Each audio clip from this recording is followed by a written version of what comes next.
या माढा लोकसभा मतदारसंघामध्ये भारतीय जनता पक्षाचे उमेदवार सन्मान्य रणजितसिंह नाईक निंबाळकर यांना आज आम्ही जनसेवा संघटनेच्या वतीनं जाहीर पाठिंबा देतो। माझ्या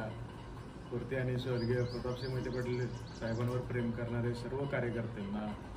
जाहीर आवाहन करतो की कमळाच्या चिन्हावर उभे असलेले सन्मान्य निंबाळकर साहेबांना आपण या ठिकाणी समर्थन द्यायचं आणि मतदान द्यायचं। आज शरदचंद्रजी पवार साहेबांनी ज्या उमेदवाराला या मतदारसंघातून तिकीट दिले त्यांनी अतिशय या भागामध्ये एक दहशतीचं आणि दबावाचं राजकारण, लोकशाहीला मारक असं राजकारण गेले अनेक वर्षापासून या भागामध्ये चालू असताना त्याच्या विरोधामध्ये लढा देण्याचं काम आजपर्यंत आम्ही जनसेवेच्या माध्यमातून, काँग्रेस पक्षाच्या माध्यमातून केलं। पण या आघाडीच्या माध्यमातून जेव्हा तुतारीच्या चिन्हावरती धैर्यशील मोहिते पाटलांना यावेळेस जेव्हा तिकीट देण्यात आलं तेव्हा खऱ्या अर्थानं फार मोठी नाराजी काँग्रेस पक्षातल्या कार्यकर्त्यांमध्ये निर्माण झाली आणि सर्वांनी मिळून एक आवाज उठवला की ह्या उमेदवाराला आपण पाडलं पाहिजे आणि लोकशाही